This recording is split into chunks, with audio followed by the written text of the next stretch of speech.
Welcome to Midlife Matters. I'm Marie, and each week I'm joined by my friends Julie and Mindy to talk about all the topics keeping women in the middle years up at night. Today we're talking about decluttering your home and your mind. For many of us, January is a month to declutter after the holidays and start the new year with a clean slate. So while it's still January, let's talk about how we declutter our spaces, both physical and mental. Listeners, today we're talking about decluttering your home and your mind. And we need to do both right after the holidays. We've probably all felt a time when physical clutter led to mental clutter, and they feel closely linked. And one of our favorite authors, who we've discussed many times on this podcast, Gretchen Rubin, she actually has a book called Outer Order, Inner Calm. And I remember I bought that book just based solely on the title because it's so true for me. Mm-hmm. I know, that's a great title. Yes, it is. It just makes so much sense. And for many of us, January is a month to declutter after the holidays and start the new year with a clean slate. So while it's still January, let's talk about how we declutter our spaces, both physical and mental ones. So you guys, we don't often give thought to how we're going to declutter mentally, but I know that I instinctively need it in January. Like a lot of these things, tips that I read, like I do them every January. I didn't realize I was really trying to get rid of mental clutter. I thought I was just trying to recover from the holidays. Right. Isn't that what it is? It's part recovery, part intentionality. Yeah, for sure. How are you guys feeling after the holidays? And are you motivated to declutter and reorganize things like I am? I usually am, because after the holidays, I feel like I've been trying to keep a lot of plates spinning at the same time. Mm-hmm. So in January, I think I'm just ready to focus on one thing. And for me, that one thing is usually reorganizing and decluttering. I just love the kind of bare, naked look of my house after Christmas. I know some people are like, oh, I miss it, but I don't. I like the clean slate. Mm-hmm. And then it's just a good time. You know, January seems a little slower, so I feel like I'm at home more. It gives me more time to think about, I don't know, what I want to do with my home, what I want to do with my life. Right. It's just an introspective time, you know. And then as even more so this year, because we've been snowed in 3 times. So had a lot of time to think and declutter. Right. How about you, Mindy? Are you motivated?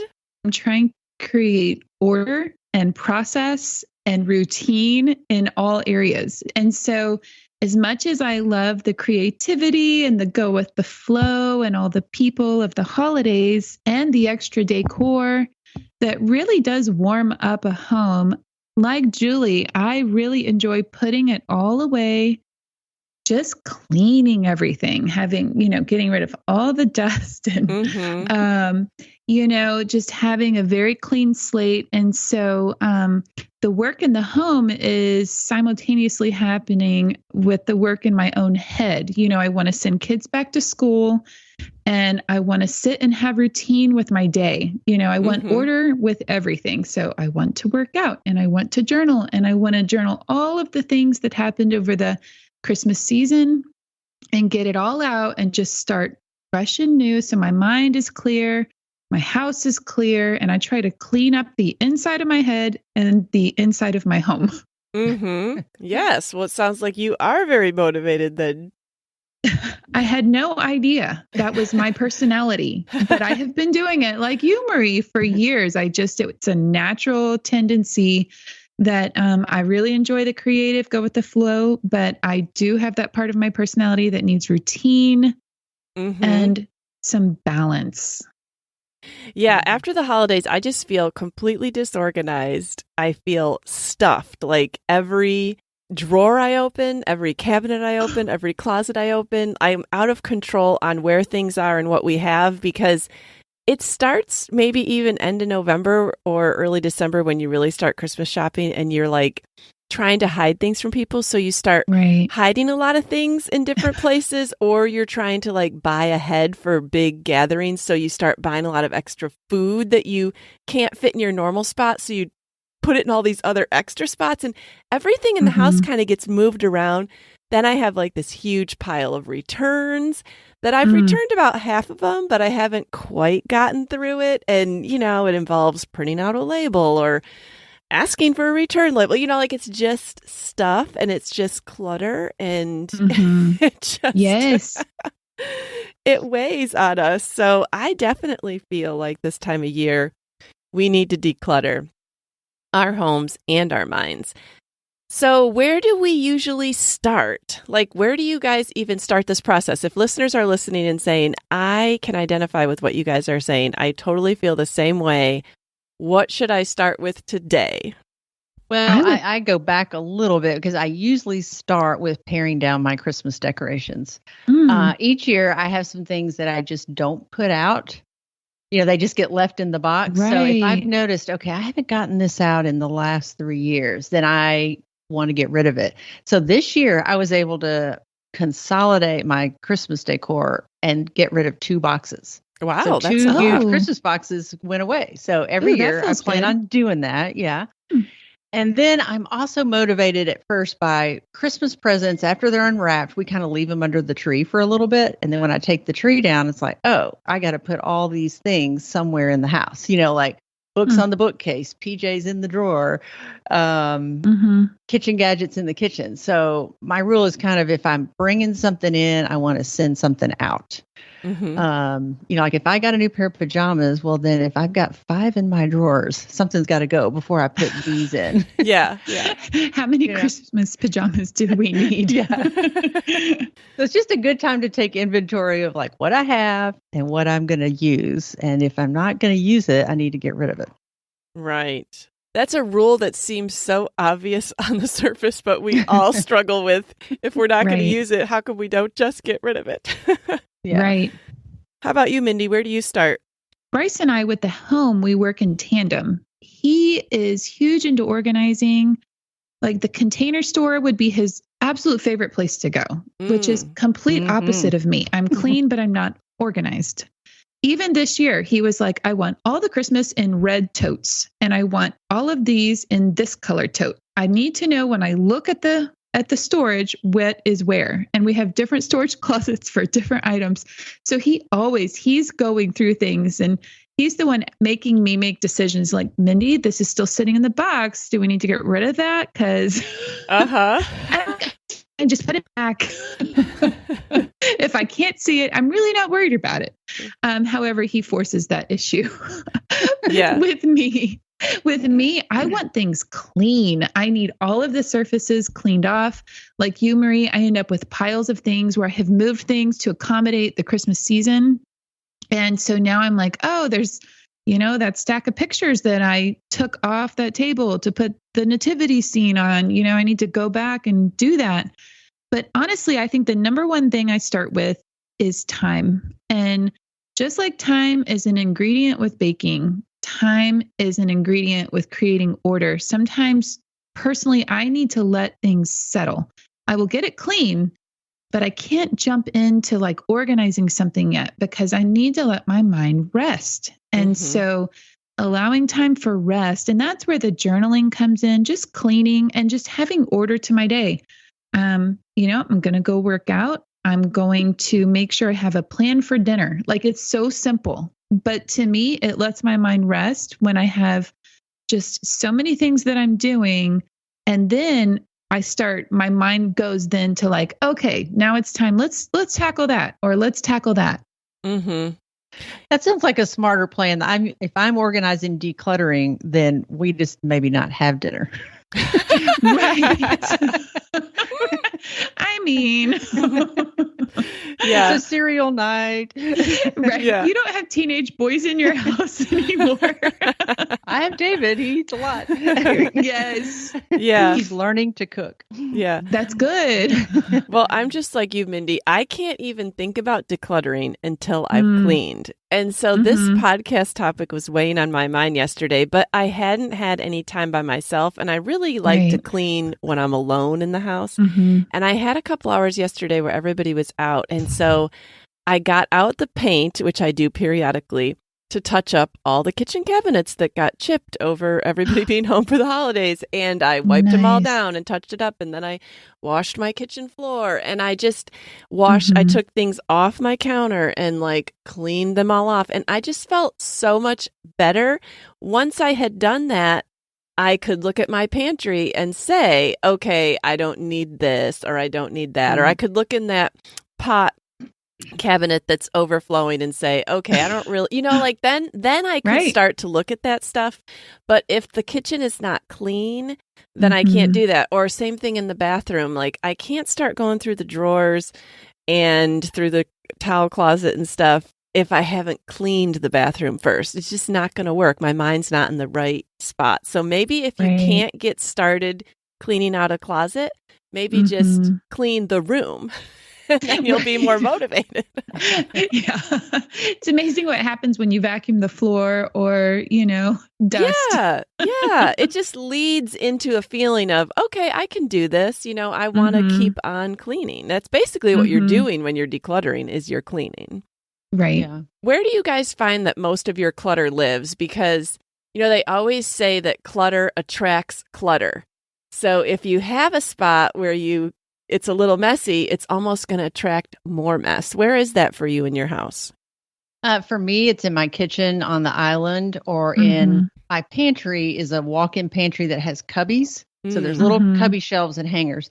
And that is the part that I'm always going in and decluttering, because it's the one room where everybody in the house lives. So I can't just keep my stuff clean. It's like other people are constantly dropping stuff off. And I'll clean it off, put things away in their proper place. And then I just know I'm going to hear, where is so-and-so? Yeah. Like, I just put it there. I put it there for a reason. But if everybody does that, then we just have a continual pile of junk there, like, why can't you put it somewhere else, not just right there where I'm cooking?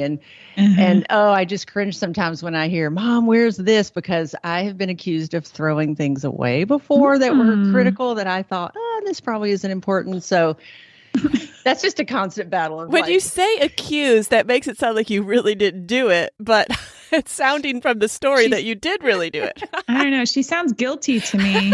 I don't know. If you can't keep up with it, who knows? I cannot confirm nor deny. I know. It's like, so it seems like there's just, the problems are like backpacks, mail, water bottles, and charging cords. Those are my trouble spots. And I also have a medicine cabinet that right now, if I open the door, everything falls out. I have a little lazy Susan in there, and so much is crammed on it that when it spins, things fly off. Yeah, that sounds fun. and makeup drawers in my vanity. Those are like the ones that just always get messy. Wow, same here, Julie. I was going to ask, my first question was a follow-up, like, how many spaces are we allowed to have? Because I'm like ticking off, however many counters you have around your kitchen, that's how many spaces of mesh you're going to have. Right. Because I feel like the kitchen just naturally becomes the dropping zone for everything. So we have this cool little room. You come into this room from our garage, and it has a built-in hutch for the boys, like shoes, book bags, sweaters. And then it's got like our kitchen office.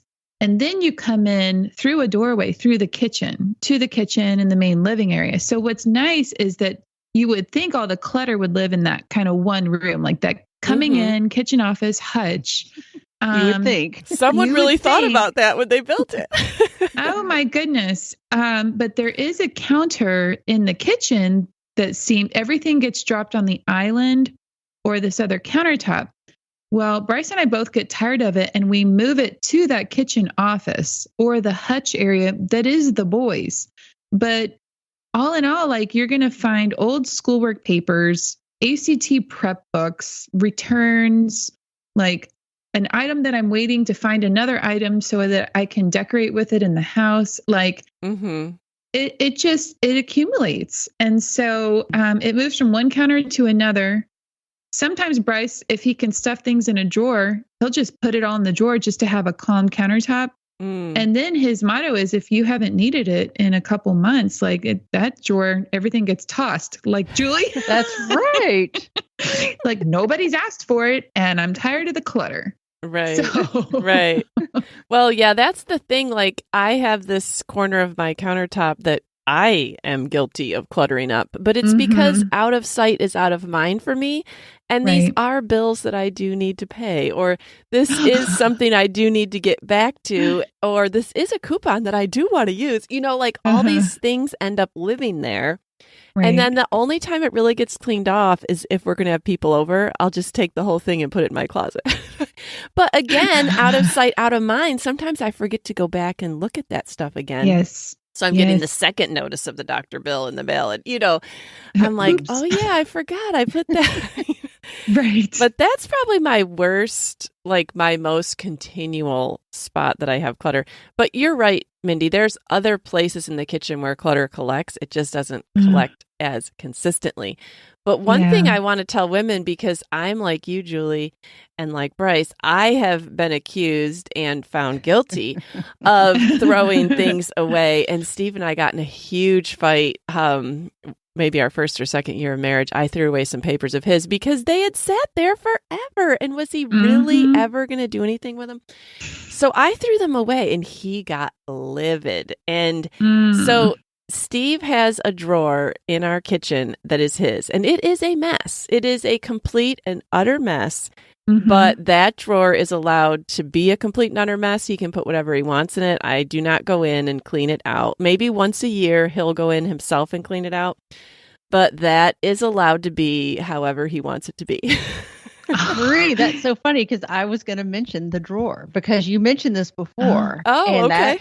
That has been a huge help for us. I cleared out one of the drawers on our counters once the mail's been gone through and there's something that, needs to be kept. It used to just pile up there on the counter, and now we have this drawer for it. So, canceled checks that we've deposited, cards that come in, greeting cards, magazines, anything like that stays in there for a while, and they're off the counter. So that has been a great idea. I love that idea. Yes. That's a good marriage hack right there, just to know, because obviously we have all said us and our spouse are opposites when it comes to your tolerance level for certain places in the house or clutter in the house. So it's kind of nice to find a place that, you can both live a little more peacefully with. Right. Well, just like full and disorganized closets, drawers, and cubbies, they can leave us feeling anxious and overwhelmed. What are your tips for clearing things out of your mind? Because as we said earlier in the episode, once we get our house in order, then we feel like we can get ourselves in order, kind of. So what do you guys do? Well, I thought about all those places that you described, like cubbies and drawers and closets. They're for storing things, that you use regularly, and you need to be able to retrieve them quickly.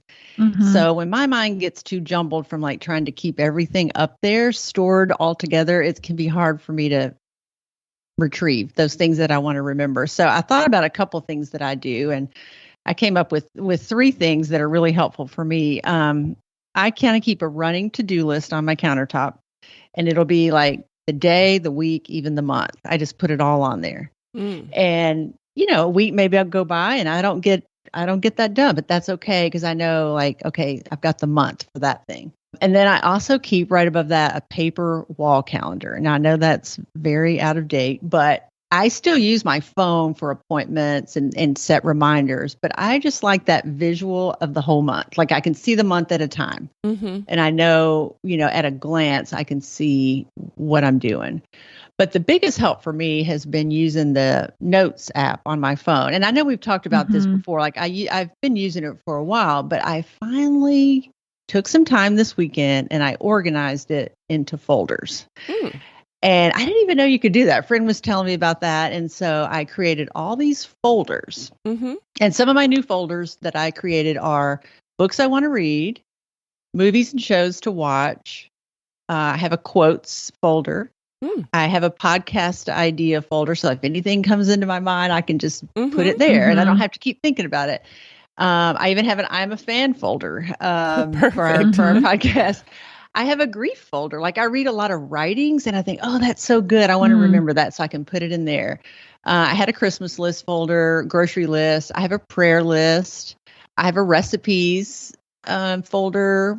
Anything related to travel. I even started a new hiking trails in Tennessee folder. Like if I see, oh, so-and-so hiked this waterfall, like, well, I'll never remember that. And that kind of frustrates me. Like when I know I saw that somewhere or I read it. Right. So I know I lay awake at night trying to remember, like, where did I see that? Where did I read that? So, who has room in their brain to keep all that stuff? So that sounds awesome, Julie. Like your folder system right now is making me envious because it's like one of the big tips I saw was do a brain dump. And that's like a real super organized brain dump, like an actual helpful brain dump. Yeah, because like somebody had sent me a recipe and it was months ago. So every time I want to find that recipe, it's an online recipe, I have to go to our text thread and scroll back. Well, it's so far back, you have to wait on it to load. And I thought, how many times am I going to keep doing that? Right. And so now, you can, anything from the internet, you can just send directly to your notes and then you can create a new folder or put it in an existing. So, that it makes me just feel so much better. Even if my house isn't all organized yet, that just getting my mind organized and the stuff on my phone, because it was pretty messy. That's awesome. That's really good. I haven't made different folders. I've just made different notes. Like I have one that's kind of a little bit of everything because I have a running daily note on my phone that I do update throughout the day. At night, I mark things off the list, as I go through my day, kind of like I used to keep a paper note in my pocket before I had a smartphone. Yeah. But what's really neat is feeling nostalgic. I was looking back at all the notes that I had taken, and I literally have a note from when Nathan started kindergarten and all of the thoughts that went through my mind the day that all 4 children were in school at the same time. And I have that on my phone. It is such an amazing memory keeper. Yeah. And so different episodes for the podcast, I make a new note for that. When we're moving, I make a note. Like it's amazing looking back at the things, that are still from years and years and years ago in my notes. So it's a lot of fun. I was looking up different things like where you can kind of start with decluttering your mind. And sometimes I loved this number 1 in an article was set priorities. Sometimes my mind is just pinging over all the things that I could start thinking about and all the things that I could be doing. And I don't set priorities. And I don't think, okay, does this action that I'm even going to start even go along with a big priority in my life? Like, is this even accomplishing checking off a big priority? So sometimes we just have to take the time to think about what our priorities are, and they change as we get older. Like sometimes we need to check in and say, is this priority that I had 10 years ago even applicable anymore? And if not, let me switch, what I'm doing or thinking about. And another one they had was keep a journal, which I kind of think goes along with the notes or what you said, Mindy, with actual journaling. Sometimes we need to just get those words out. The third one that I liked was learn to let go, accept yourself, love yourself, and keep moving forward. And I hate quotes like this because they're so cheesy, but it says, if you want to fly, you have to give up what weighs you down. But it is true. Like sometimes we just have to say like, okay, this is a negative thought or a negative emotion. I mean, we're talking about this in our happiness podcast that we're doing, and we need to start working on those, and that will free up mental space. And then the last one was be decisive. And I love this. This is a quote I actually do like. Clutter is simply delayed decisions. And isn't that what it is? That's why I have a pile of papers on my counter, because I'm trying to delay my decision on, do I want my kids to go on this thing? Am I really going to buy that? Oh, I'll save this coupon in case I'm going to buy it. Like there's a lot of delayed decisions that are sitting there on the kitchen counter. And in the back of my mind, if I'm honest, I hope that the deadline will pass before I ever have to make a decision on a lot of these things. Like I just keep delaying and delaying. So I really saw like that too. Like you can't necessarily deal with everything the moment it comes in. You're right. Like some of them need a holding place, and that's what that drawer is for.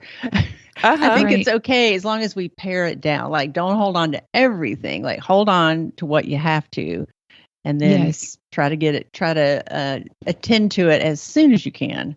Right. Yeah, I do think like when I have my list of everything to do, day, week, month, things that just stay on there, like call this doctor, get this refill, return this, whatever. I find that I'll a lot of times get it all done on the same day. Yes. It's just, I've just watched each day pass by and none of that got done. And then I finally just take a day and do it.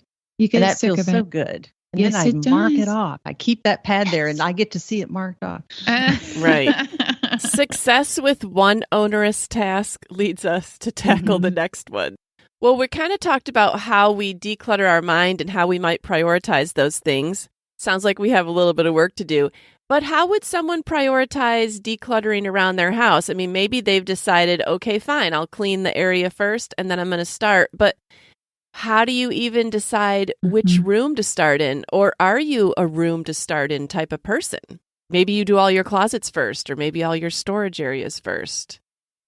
If I'm going to do it, I have to just take it room by room. Like when I cleaned the bathroom yesterday, I opened up the cabinets and drawers and saw that, no one's bothered to put any toilet paper back in here. Well, I'll do that.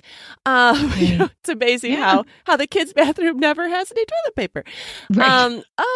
This drawer is a mess. Or, they told me to buy this for them. Then they just left the empty one behind it in the cabinet. So, but I couldn't even open those drawers until I had cleaned the bathroom. Yeah, I'm a room to room person because I want to feel the effect of having a fully clean room. Like to me, that's the biggest win. And that's where I feel the best. If I know that there's one room that I can just finish. And so a lot of times I really just need to start in my own closet. Because I will have started a pile of clothes that I need to get rid of. And I don't know about y'all, but clothes is constant. I feel like I constantly need to go through things. And so probably the past 3 months, I've had a pile on my floor in my closet that I've just ignored because I keep adding like a piece here and a piece there. And like the boys, when they come down in pants that are too short, I'm like, give those to me. I go put those on that pile. So I really have to start in my own closet, my own room. And once I have my room clean, then I think I can, start to tell other people what they need to do. Cause I don't want to do it for the boys. I'm like, you guys are so perfectly capable. And so I'll go up to their rooms and their areas. And I'm like, I'll leave them a list. You need to clean this, and this. And then I have to follow up with them because they don't do it the first time or they miss something on the list. And so I feel like I do have to manage and micromanage, but I still am like, I refuse to do that for you. Do it the right way. The right way is my way. My way. Do not question that. Julie, I feel like you might be a clean every closet out first type of person. I was thinking that sometimes I like to go room by room, but that can get overwhelming. Like if I start with the kitchen junk drawer and then I think I have to clean out all the pots and pans and the dishes and I don't know that I want to do that. So I kind of go like, I'm going to hit all the drawers today, like go to the bathroom vanities, get the junk drawer, or clean out every bedroom closet or, that's kind of how I like to do it. And one technique I thought I might share is when I declutter my mudroom, kitchen, all that stuff is I could do this each season because in those cubbies, there's winter coats hanging, gloves, hats. Spring comes, I know we're going to need that. So I will pull everything off the racks, everything out of the cubbies, everything off the island, everything off the counters, and just put it all on the kitchen table. Then I sort it into piles like, this is David's, this is John's, this is mine, and then I start to take and put it back where it goes. Like the coats will go back in the hall closet or the bedroom closet. And that's just a way that I do it. I don't know if anybody else has ever tried that, but to me, that's the easiest way is to pull it all out. So I'm only leaving what I want left behind and then put it away. I just do that every couple of months. Yeah, that's a good principle. Yeah. No, we just have a particular winter storage closet and it stays in there all the time. We went ice skating the other night and we were like, okay, got to go to the basement to the winter closet. And I'm never going to move it. Like, I'm never going to fully take it out for the season. Now in Pennsylvania, we had to because we were using it daily. So it had to be near our living. But no, now it's like there's a particular closet in the basement. It's just going to stay there. Yeah. For the 1 or 2 times a year that Georgia needs cold weather gear. Pretty much. That's where we're at. Yeah. Well, do you guys have any spaces that you just don't want to deal with? And what is the hardest for you to deal with? And immediately to my mind came photographs. I don't want to deal with the photographs on my phone. I don't want to deal with the photographs in my cupboards. Like, I don't want to organize them, wonder about it. Like, I don't know what my problem is with photographs, but I have a mental block against organizing them. Yes. Well, and if you actually have printed photographs, I don't know, there's some kind of unwritten rule that you never throw a photograph away. Do you have people in your family that say that? Well, I can remember when you used to get printed photographs, like you'd take your kids to like JCPenney's or something, and they would make you feel so guilty if you didn't buy everyone. Well, it's just going to go in the trash then. And they would like put your kid's head in the trash, and then you'd feel bad, and you'd be like, well, maybe I'll order that package too.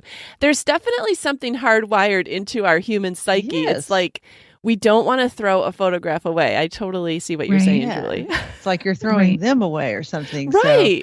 And John really believes in that principle, so I have to do it when he's not looking. But, like if I have 10 of the same photo, or it's a terrible photo, like it's just there's just no need hanging on to that. But back to the phone photos, we did an episode with Kate Miley, and we ought to reference that because that is something I do like to get.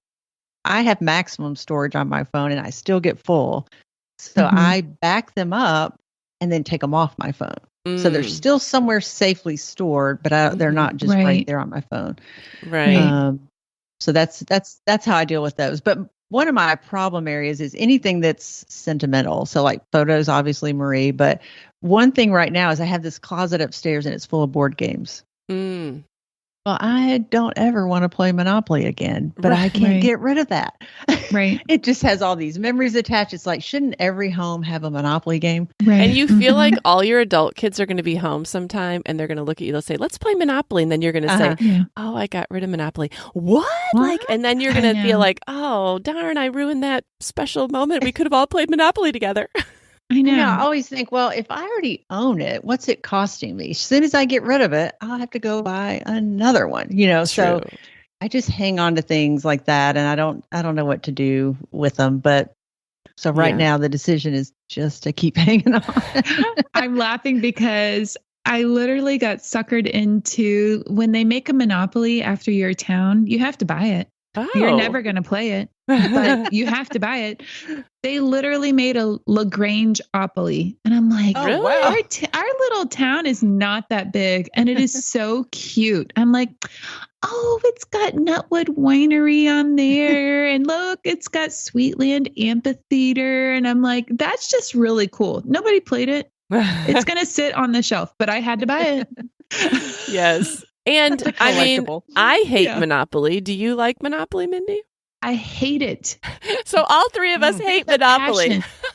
Now Bryce loves it. I think men like it more. Men do, yeah. He does like it. Okay, so I was going to make a comment about the photos because the photos went from print to digital right after Grant was born. And so we have some printed photos back, like with Abby and a little bit with Grant, but then the switch to digital came. And so Bryce has an external drive that he stores all of our pictures on from years and years ago. Well, so I don't ever see those. And I did a terrible job. I didn't print any out. So I have some that if I have put it on Facebook or Instagram, that I can see those memories, but all of our photos are on an external drive that I never, ever, ever see. So they're there and they're important to me, but I have done a terrible job of printing things out because I'm not going to keep, you know what I mean? So I feel like there's probably other listeners out there that are in the digital age. And it's like, you have to be very proactive and intentional now about printing things out. Now there's these beautiful photo books that we've talked about before. And, I've heard people have great ideas about doing like a photo book a year or for a trip or, things like that. But I have not done that. And so it does kind of like, it's always in the back of my mind. I'm like, I know I have pictures of Grant when he was a baby, but they're somewhere. Yeah, that's the downside of getting them off your phone is, they're kind of out of sight, out of mind. They're harder to access. You're not just going to see them every time you open up your phone or can't do a quick search. So that's why I keep them on there as long as I can. But I know. Yeah. Well, I would just say for anyone listening, look up mysocialbook.com, I think it is. They'll just print your Facebook out. It's so easy. You literally give them access to your Facebook. You type in the dates. You get a book. Right. At least you'll have the pictures that you posted on Facebook. Right. Okay, so here's the dilemma. I've now gone through a stage over the past couple of years. I've stopped posting to Facebook. So now I'm like, I'm not going to see the Facebook memory of that. But you can at least do the ones that you have up till now. I know. This is the whole area I'm bad at. I mean, I've got a 0. Yeah. Well, how about going back to decluttering our mind? How about, are there anything that we avoid decluttering for our mind? Like, are there mental drawers or things that are the equivalent to photographs in the back of our mind that we need to clear out, but we just don't want to deal with it? I mean, there definitely are. And maybe it's not even something that we want to share on the podcast. Yeah. But listener, there may be something coming to your mind like worries or thinking patterns or missed opportunities or regrets. And maybe it's a good time to take inventory of this and just kind of say, all right, I'm going to brain dump these things that I need to deal with and maybe deal with one a month or, take some time to deal with even one and clear off a little shelf in your mind. I think that's where journaling comes in, like if you've got thinking patterns, negative thoughts, like what we've been talking about in Happy School, it's a good time. It's a good place to assess all of that. And if you've written it down, then you can kind of see your progress and how God's working in your life. And I think that's where journaling, whereas the Notes app is more the things I want to retrieve, just bits and pieces of information. But journaling, this is more of like my heart, what's going on inside. Mm-hmm. This is where I feel that I have spent more time since the beginning of the year. And even on my little letter board that I have in the kitchen, I was making, different fun, sayings throughout the seasons and stuff. But when January hit, we've talked about winter before and how the work is underneath the surface, like with plants and trees, there's a lot happening under the ground that you can't see. Well, I felt that was speaking to me even with my mind and with my emotions. And so on my little letter board, I put winter, let the unseen work be done. And to me, it was a message to myself to take the time to journal. Like Julie said, that's a huge part of where I flesh all of this out. The Happy School book is hitting me just right with the chapter that we're going to be talking about soon. We're going to be talking about bad habits.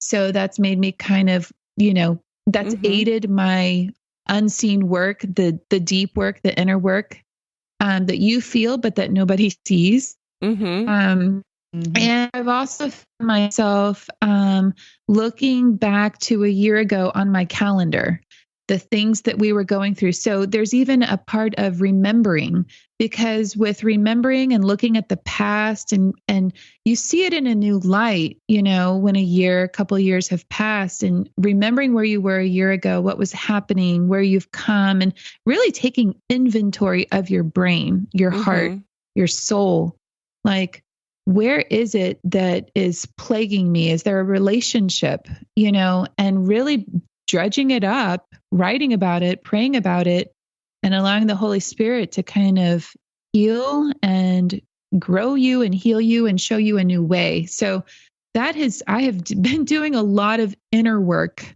under the surface, unseen things that do play out, in our lives, but Yes, it's been our happy school. I can't wait to talk about that again. But I'm so thankful we're doing that right now. Again, it's just the sermons at church, our Sunday school class, the happy school book. It's all pointing at the inner work.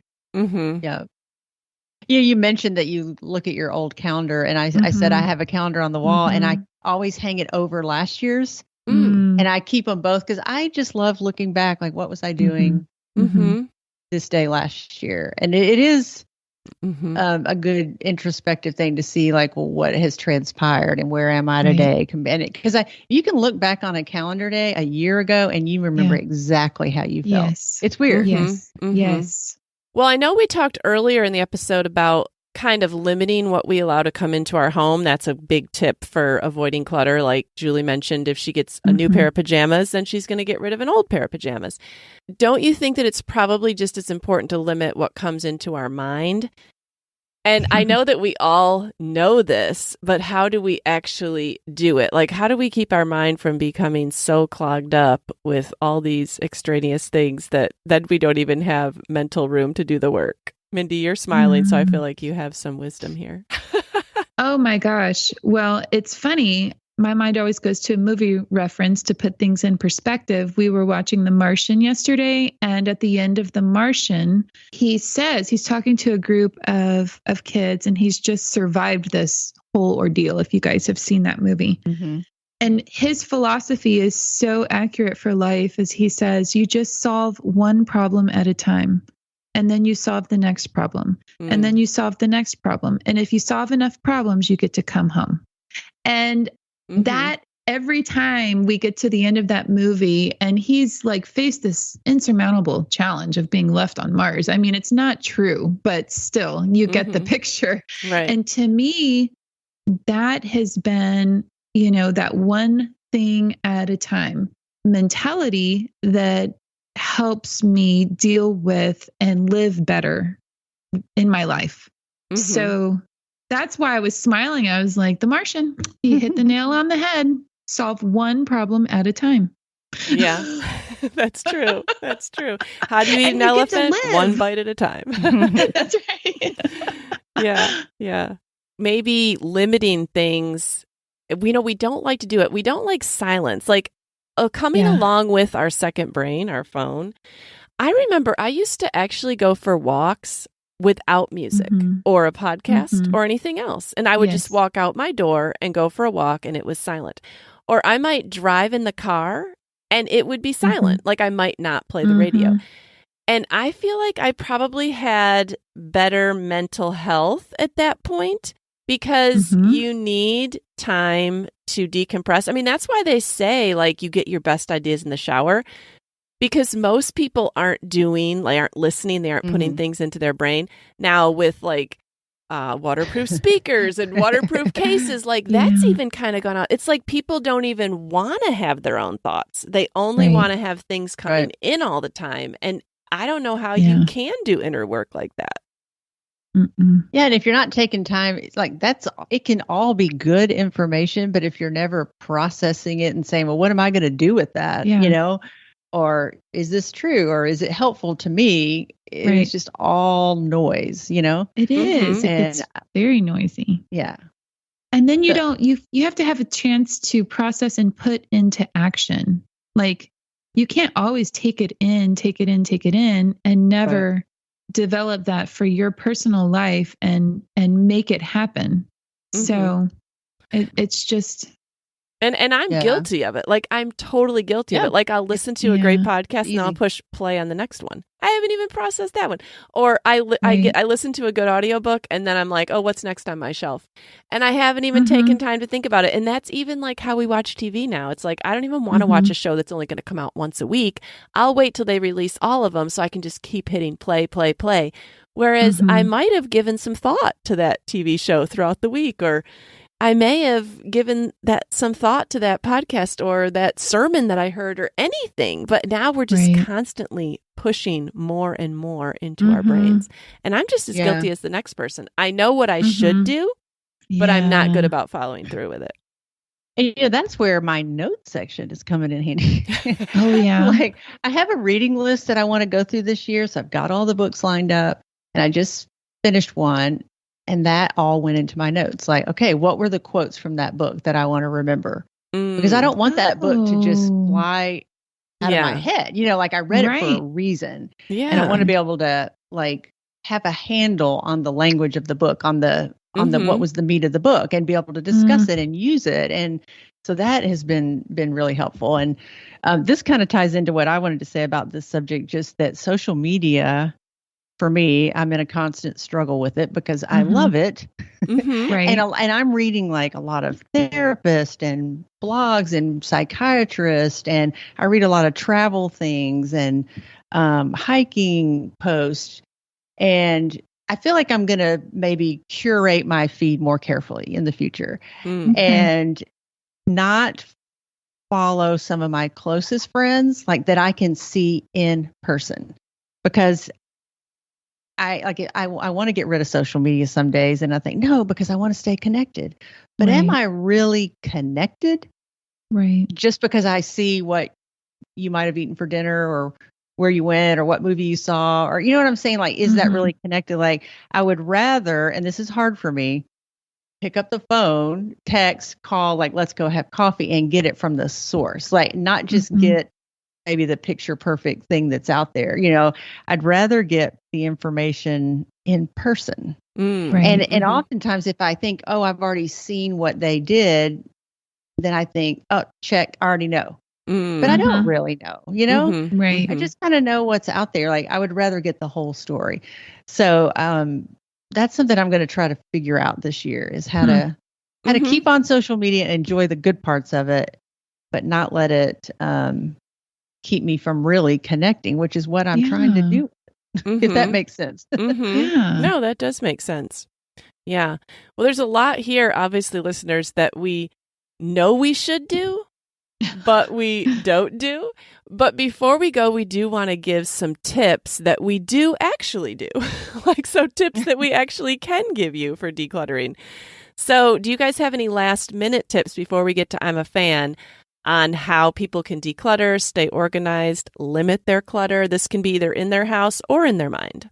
This just goes along with what we have already said. But once you have cleaned that counter, at all costs, try to keep it clean. And so trying to make decisions about the thing before you set it on the counter. So just be decisive, make a decision, and don't live in fantasy land. Know yourself. With your love of word art, Mindy, you should get a sign that says, don't live in fantasy land. Okay. I do have a funny word art that I just bought. I'll have to tell you guys later. Okay. Totally chase a squirrel with that one right now. Okay. Julie, any last minute tips for listeners? I would say maybe focus on what you want to keep more than what you want to get rid of. And then that, it's like, I'm keeping this. Well, then that means I can't keep these things, kind of prioritize. And this is kind of a Gretchen Rubin tip, I think, like work for maybe a set amount of time each day. Like you can do something really hard or miserable for 15 minutes. Yes. Instead of saying I have to finish the whole thing. And then start small. Like, this is how I always start, is with 3 bags: a giveaway bag, a throwaway bag, and a keep bag. Or a sell on Facebook Marketplace bag. And that's a new one. But okay. It helps to just kind of sort things as I'm moving through. Yeah. So, no, that's a great tip. That's really good. My tip would be basically give yourself a break, that it's okay to have clutter. Like, I don't know how you can live in a family in a real house. This is not our model home episode. And I don't know how you can live in a house and not have clutter. But my tip is to give it a defined space. And when it outgrows that space, you go through it. And that is how I that's my only organizational tip in my house. Like, my Christmas decorations are 2 bins. One is for ornaments, one is for decorations around the house. If I can't fit all those decorations around the house back into that one bin, then I'm getting rid of something. My kids, they each have like a memory box under their bed. If it outgrows that space, well, then I'm going to have to go through it and get rid of something. Like, I can't just have unlimited memory boxes. And like, same thing with Steve. And this works well, like with your husband too. Like, he has one drawer of his dresser devoted to workout clothes. Okay, when I can't put the laundry in that drawer, then he is willing to go through it. It may always be a mess, as long as I can put laundry in it, who cares? But once I can't, he's willing to go through it. Like, I'm not going to make 2 drawers for workout clothes. Like, let's get rid of some then, because at the bottom is stuff that you're not even pulling out anymore of anything, So I guess I would just say, like, even if you're not the most organized, if you make everything have a defined amount of space, you're going to be organized by default. Right. So those are our tips, listeners. We would love to hear your tips for how to get rid of clutter. Send us a message on Instagram at Midlife Matters Podcast or email us at midlifematterspodcast@gmail.com and let us know what you have found works for you. But before we go, we want to do I'm a Fan. And it is early in the year, and Julie, I feel like now with your rockin' folder, you must have some good recommendation for us. I am opening my folder as we speak. Ooh. I just did too. Woo! All right. I'm a fan of a recipe, and it's a chocolate flourless cake, and it only has 5 ingredients, and it's quite possibly the best dessert I've ever had. Like, if I'm asked to bring a dessert anywhere in the future, this will be it. I don't need to look for another one. Great. So if you ask Julie to bring something, this is what you're getting. This is what you're getting. I hope you like chocolate. And because it's flourless. Oh, it works for gluten-free. Yes. People. Yeah. True. That's the intention. It's just a flourless cake, but it's really, really good. Now, this is funny because I used to own a springform pan, but in my decluttering one year, I thought, I never use this, so I got rid of it. So now I had to borrow Marie's mom's springform pan to make this cake. Oh, that's funny. So, because I had never made a cheesecake in my life. So now I have gone and purchased another springform pan of my own. It's funny because I shared this recipe during the snow days, and I had 3 or 4 people bake it and tell me they baked this cake. Awesome. Well, they must have springform pans laying around their house then. That's crazy. I guess. I'll just borrow yours, Julie, or my mom's if I decide to make this cake. Right. Okay. Wow. All right, Mindy, what are you a fan of this week? I'm a fan of the perfect little white t-shirt because this is a classic item in my closet. And this is something that I've just had to get rid of I had a staple item from J. Crew from years ago. Well, white gets dingy. It doesn't last too long. So almost once a year, I have to buy certain classic items, and we all need a white t-shirt that fits well. And so I had a friend, we were sitting next to each other at my son's basketball game. She had it on and I was like, where did you get this? Because the weight of it is nice. It's not super thin. It's a little bit thicker. So it's not that tissue or completely see-through. It felt so nice. And so she was like, you will not believe this came from Target. Oh. It is by Universal Thread, and it's just the short sleeve t-shirt. Now you can choose the crew neck or the V-neck. So the V-neck, I did get one, but it's a little low for my taste. If I want to be comfortable, if I'm bending over in public and stuff, I don't want to have to constantly hold that V-neck because anyways, nobody needs to see that.